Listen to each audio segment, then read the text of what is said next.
Well, it was a crazy weekend at Texas Motor Speedway, and we have plenty to go over, from Noah Gragson getting his fourth win in a row for the Xfinity Series, sweeping the month of September. We also will go over Tyler Reddick getting his third win on the season as another non-playoff driver wins. Also, we go over all the tire issues, the safety issues from the next-gen car, as well as I get on my soapbox over some fans' comments on social media from Sunday, and we discuss it all here on this episode of 3 Wide.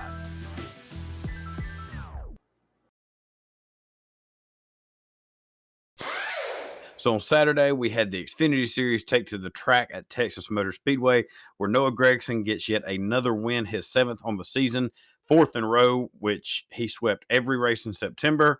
However, I'm refusing to call him Mr. September because to me that will always be Harry Gant, who did it first back in the early 1990s. And the top 10 behind Gragson was Austin Hill in second, Ty Gibbs in third, AJ Allmendinger finished in fourth, Riley Herbst fifth. Josh Berry finished in sixth, followed by Sheldon Creed in seventh, Sam Mayer eighth, Ryan Sieg ninth, and CJ McLaughlin, he finished in 10th. Now, not going to spend a whole lot of time on this Xfinity race just because there's so much to discuss from the craziness that was Sunday. However, we had a couple big crashes on Saturday, which was kind of a little preview of what we'd look forward to on the Cup race. You had a big crash on lap 110. This involved drivers like Brandon Brown, AJ Allmendinger, Landon Castle, Ryan Sieg. So a couple of playoff drivers, looked to be, they might be in a bit of trouble after this wreck. Ultimately, both Sieg and AJ were able to continue on, and it was come down to Brandon Brown really trying to fill the gap on the back straightaway in front of AJ as he went to go up into the lane. AJ just clipped the right rear corner of his car, sending him into the wall, back across into traffic. And, this is unfortunate for Brown. He's, got all the situation going on with his family's team where he's had to step out for a few races. Rumors are that he may not be back next year. There's nothing that's been officially announced yet, but there are some issues going on with sponsorship and Brandon trying to stay in that 68 car. This definitely wasn't a good weekend for him and that team. But then on lap 117, the next restart after this crash, up at the front of the field, you had John Hunter Nemechek get loose and spin out in front of the whole field. This one took out Justin Allgaier, Brandon Jones, Daniel Hemrick, and as well as Brendan Poole got some pretty significant damage in it in the sixth car. And John Hunter, he's the defending winner of this race, and he was looking pretty strong that he would be able to repeat. Ultimately, just had the air taken off his car. There was no contact made between him and Justin, and this led to a huge crash, took out a few playoff drivers. And while that was unfortunate for them, the way the playoff standings are set right now as they go into Talladega, you have Riley Herbst just 1 point behind both Sam Mayer and Ryan Sieg, who are above the cut line. Daniel Hemrick, after that wreck, he is 8 points back. Brandon Jones, after the crash, he's 13 points back. And Jeremy Clements, he is 29 points back after he had some trouble throughout the race. And it's going to be real interesting to watch this group right there around that cut line at Talladega this upcoming weekend. You know, all these drivers, they're pretty solid at super speedways. Jeremy Clements, he just won at Daytona, so he's got to be feeling good going into this race. It's going to be his best bet to get points or even a win to lock himself into the next round. But don't sleep on drivers like Riley Herbst and Daniel Hemrick to me either. They're going to be two guys especially to keep an eye on. But it's definitely going to be an interesting weekend at Talladega, which I would expect nothing less when NASCAR rolls into that track. So now we move on to Sunday's Cup race, where there is plenty to talk about from this one. And I'm not even sure if we'll have time to even get all the topics in, but we are going to try our best. And before we get into the ins and outs of Sunday's Cup race, you did have Tyler Reddick get his third win of the season to continue the winless streak for playoff drivers so far in this season's playoffs. Tyler Reddick, he was in the playoff field, however, got eliminated. So far, the first four playoff races have been won by non-playoff drivers. So when will one of them finally break through and get that first win for the playoff teams in this season? Behind Tyler in the top 10, you had Joey Logano, the highest finishing playoff driver, in second. Justin Haley finished in third, followed by Ryan Blaney in fourth. Chase Briscoe finished fifth, followed by Eric Jones in sixth.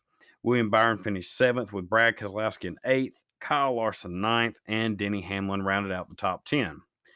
So with this race, like I said, you had a lot going on with it. The main thing was this race had 16 cautions. That was the most ever at a Texas Motor Speedway race for the Cup Series, and the main reason was tire issues. It seemed like it was a Russian roulette race, and you really can't have you don't want to see that during the regular season, much less the playoffs. I mean, when we get down to this part of the season, you're not wanting your championship or your next round determined by just craziness like this that happened with the leaders losing tires all day. And we had 36 lead changes, and that's not because it was great racing. Like I said, if you were leading, it felt like it was just you were a ticking time bomb waiting to go off.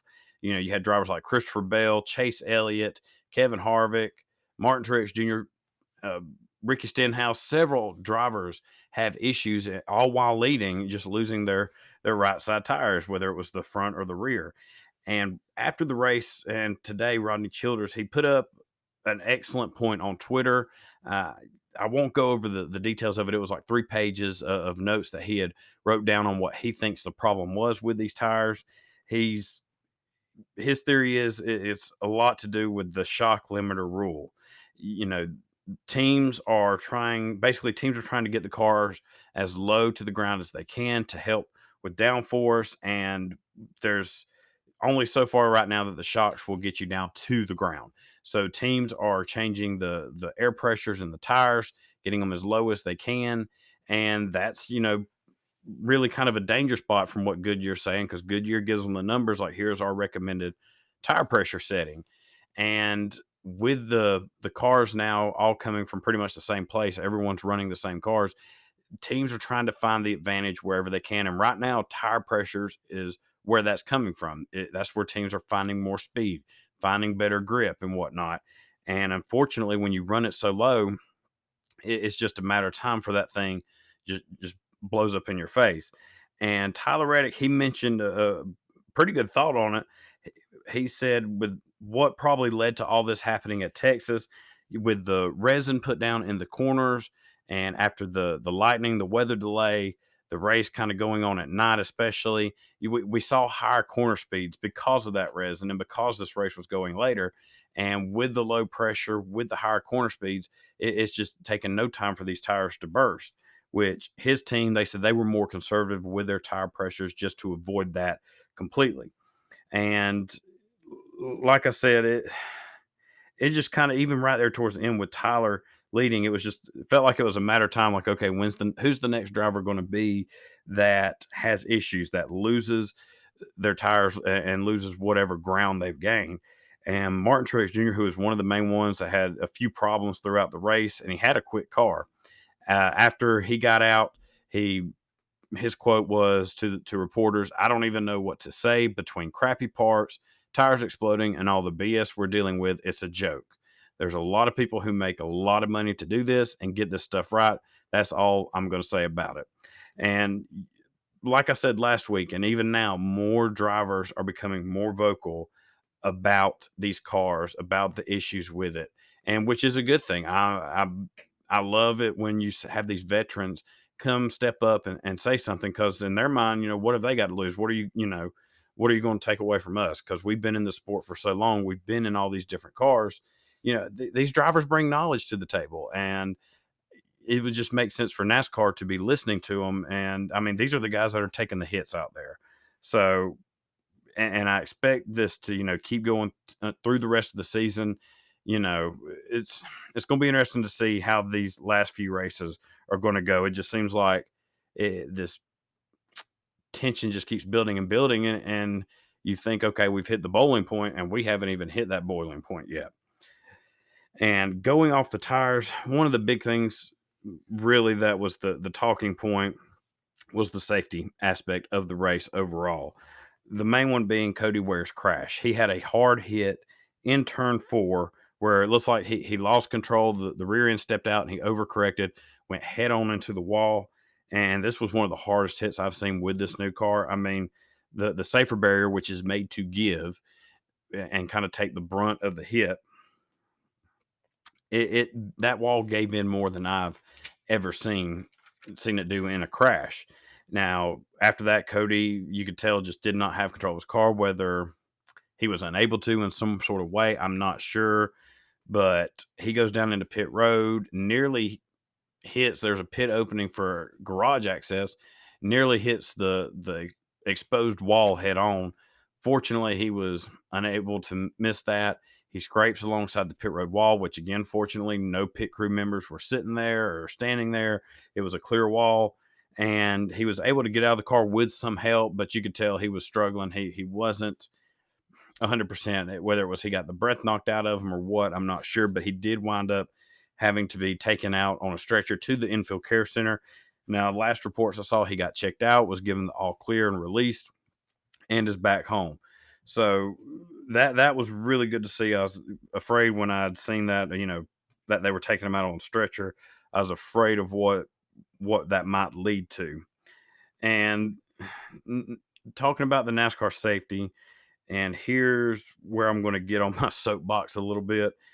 You have people on social media asking if it's literally going to take someone dying before NASCAR, you know, basically to care and discuss what they're doing and how they're handling these safety issues. And my thing is, and like you have fans, talking about they want the safety issues with this new car addressed now. Racing, racing put aside, they want everything, they want to fix now. And that's just not going to happen. I mean,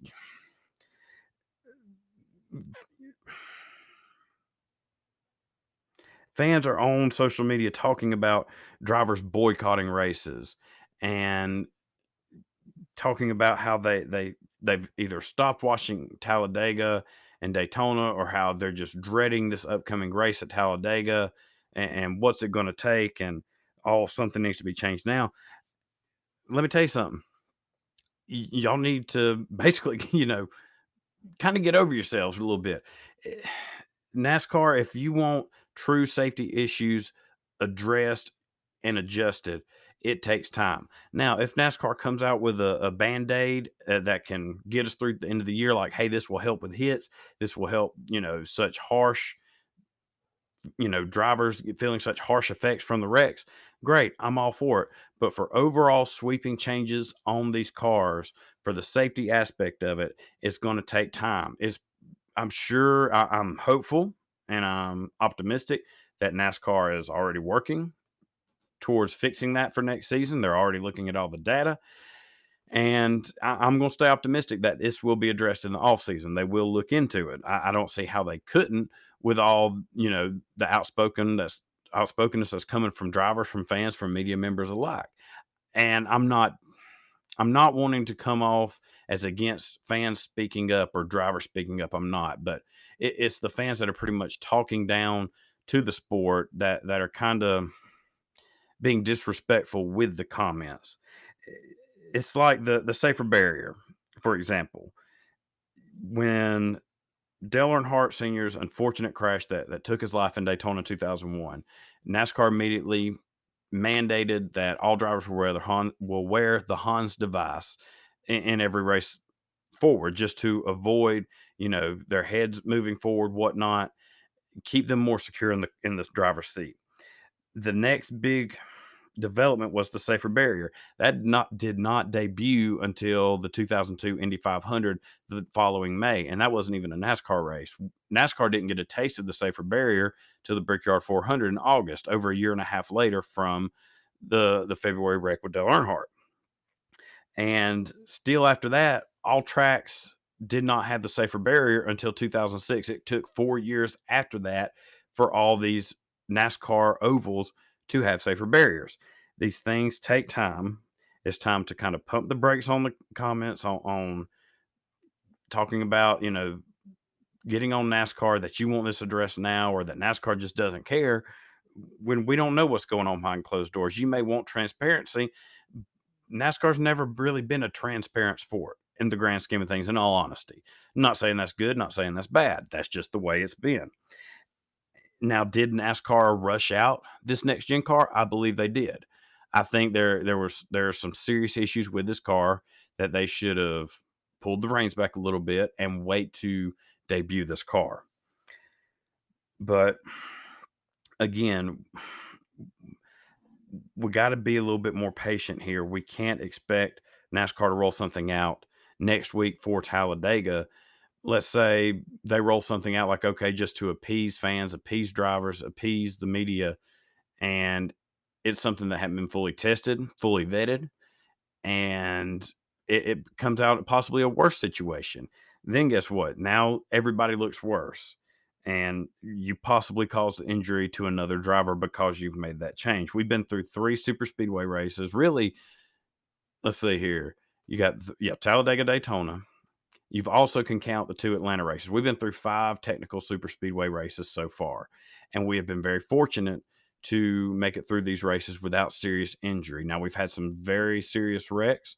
You still have drivers week in and week out talking about how sore they are, all the physical therapy they're going through to basically get back to 100%. And, I definitely have my heart goes out to those drivers. I hate because that they have to do that week in and week out or after they have a hard accident. But then again, these drivers do know what they're getting into. They know the risk when they get into these cars. And that goes back to the whole boycott comment. Do you think really, Kevin Harvick's going to say, "Okay, I'm not driving this week just because I don't want to. I fear from, my safety." The drivers know what they're getting into for the most part. They know the risk, and they would love to avoid it. Everybody'd love it if they could avoid it, but unfortunately, it's just part of the sport. Always room for improvement. And if you think drivers are going to start boycotting races, then that's a very uninformed opinion because say Kevin Harvick says, "Okay, I'm not racing in the cup race this weekend." Well, Riley Herbst would say, "Okay, put me in the 4 car." There's always going to be somebody in line ready to fill that seat. All the owners have to do is make the phone call. And these guys are not going to be willing to give up their seat just like that. So that I, that for the most part is my soapbox. I do want to in that part of the discussion with a tweet that Justin Marks sent out. He's the owner of Trackhouse Racing, and I thought he just worded it very good, very perfect. This new car is the most radical change in the history of NASCAR. Perfecting, its performance and safety is going to be a process. We cannot assume perfection right out of the gates. This comes from an owner whose parts expense is an order of magnitude more than budgeted. And he has that first part completely right. It's one of the more radical changes in NASCAR, and it is going to be a process. Anytime they roll out a new car, it's a process. You think about to the Gen 6, what all did we have to go through at the beginning stages of it to get the racing that we did? It takes time. And honestly, if you're one of the ones talking about how nervous you are about Talladega or how much you dread it, and what's it going to take for NASCAR to care, and even those that say they don't even watch Talladega or Daytona anymore, I encourage you don't. But I guarantee you, if I get on social media Sunday, these people are going to be tweeting about the race all throughout the day. And to me, that you're not really sticking true to your word if you're going to bash it on one hand, but then you're still going to watch it. You're kind of endorsing it then at that point against your own views. So moving forward, now getting on the other side, I was kind of sticking up for NASCAR on that point. However, on these next 2 incidents, I'm not. You had incidents between drivers like Denny Hamlin and William Byron, and as well as Ty Gibbs and Ty Dillon, where with Hamlin and Byron, on a restart, Hamlin, I guess you could say, had squeezed Byron up into the wall, or at least, caused Byron to scrub it. Okay.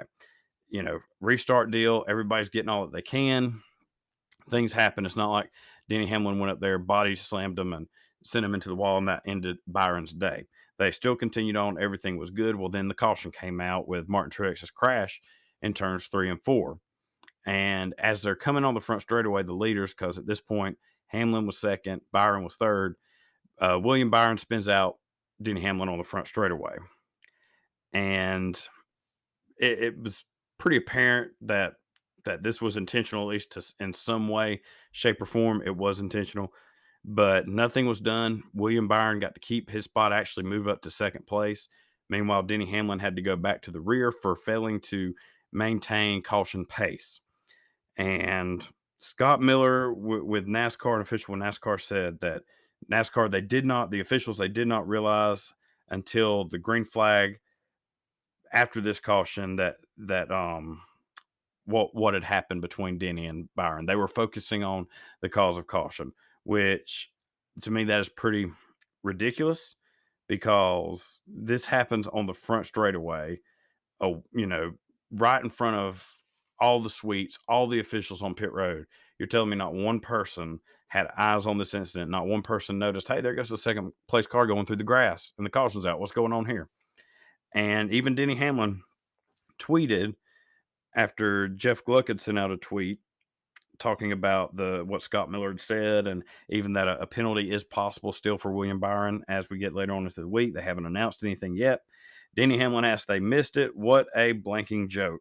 It played on the screen 5 times during the caution. To which Jeff Gluck replied, he said if they'd seen it, they would have either given you your spot back or sent Byron to the back. He said they should have had eyes on it. To which Denny replied, we were on the radio yelling at them what happened. I challenged my spot. What are they doing up there then? And William Byron, after the race, admits that he meant to bump Denny, not dump him, which I feel like is going to be his biggest mistake is that interview, because you pretty much admitted you meant to make contact with Denny under caution, which NASCAR frowns upon. And even then, you still have the in-car camera, which NASCAR, this is a new thing they've got, where all the cars have in-car cameras. You can go, you can watch each driver. Well, NASCAR sends out the Denny Hamlin or the William Byron in-car camera, and you can hear William kind of start to let off the gas as he gets close to Hamlin. And it's like as soon as you see Denny's rear bumper, Byron just gasses it, and there goes Denny.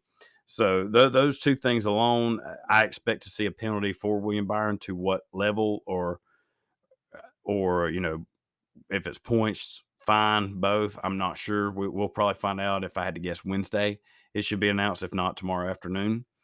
And look, Byron is completely in the wrong here. It's not, again, it wasn't anything like Denny went out there and deliberately tried to sabotage your race. This was just a racing deal on a restart where everybody's on top of each other, and Byron didn't like it and chose to show his displeasure in the wrong way. Now, if he'd have went up there during the caution and maybe once they caught up with the pace car and, maybe tap him on the rear bumper or pull up alongside of them, give him a little gesture, that's one thing.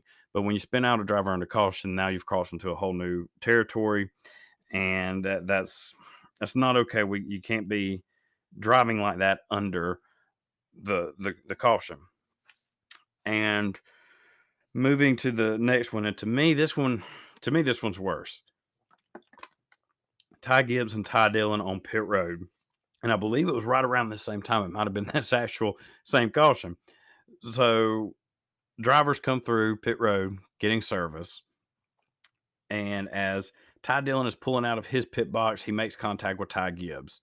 Again, it's not like Ty Dillon went out there to try and end Ty Gibbs' race. You're just, pit road can get tight. Ty Dillon's trying to just get out of his pit box, makes contact. No harm, no foul. It wasn't anything crazy. Well, then Ty Gibbs decides to door slam Ty Dillon, who's on the inside closer to these pit stalls.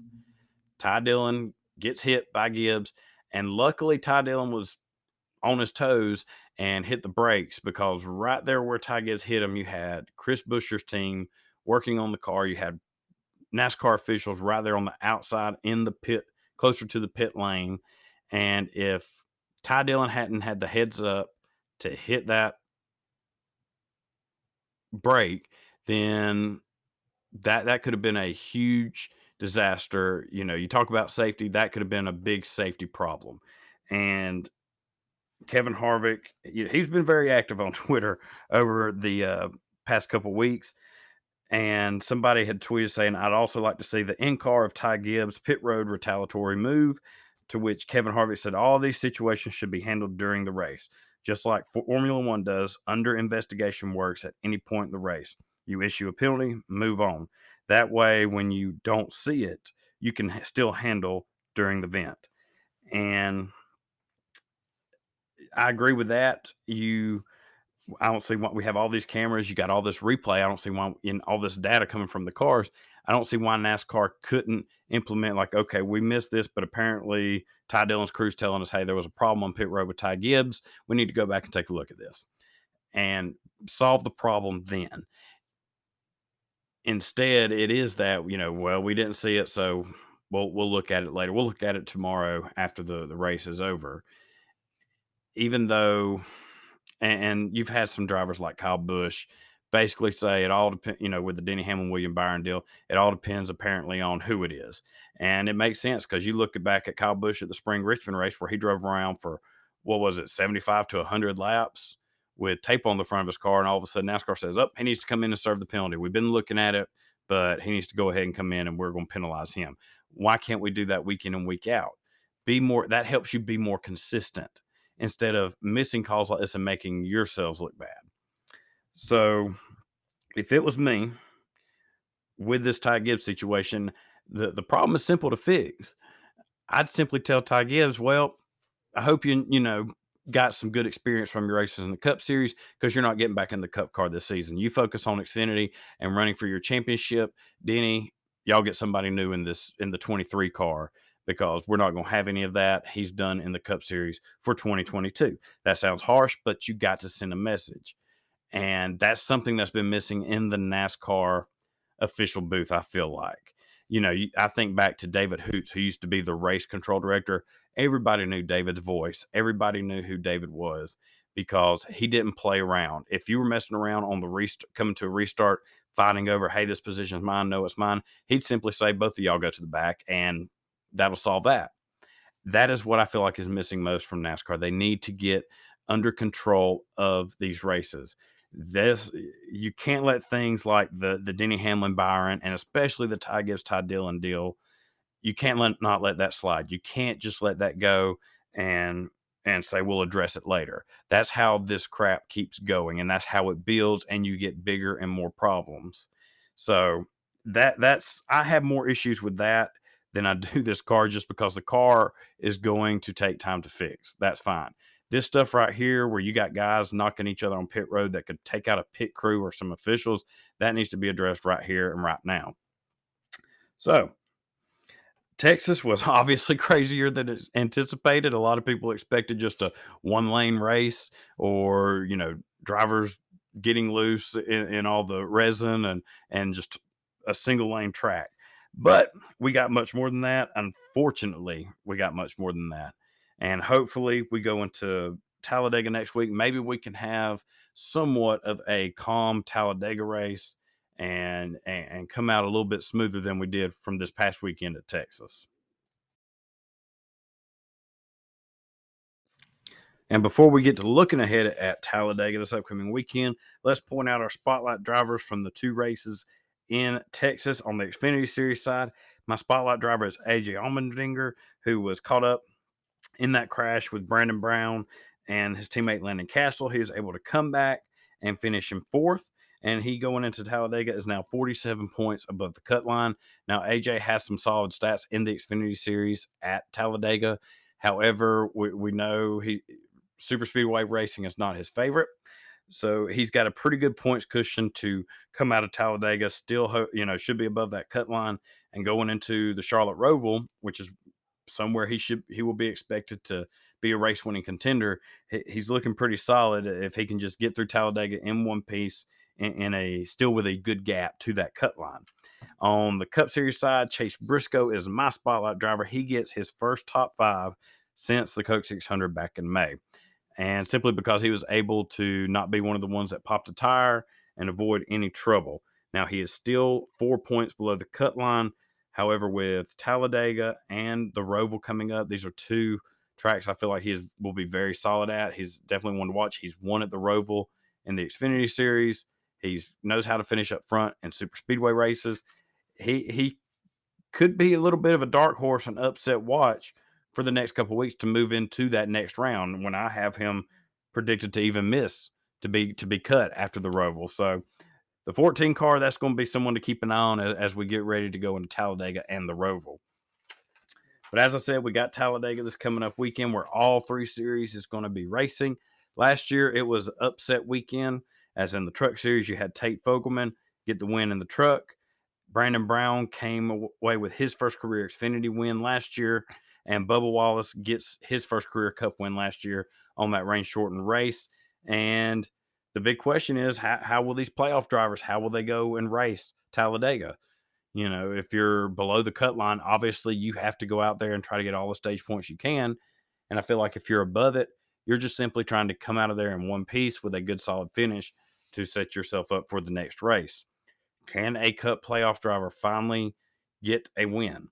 And to me, I feel like this is still a race where anybody can get to victory lane. Obviously, Bubba Wallace is going to be one to watch, as well as drivers like Chris Buescher, Brad Keselowski. They've been on a little bit of a hot streak these past few weeks.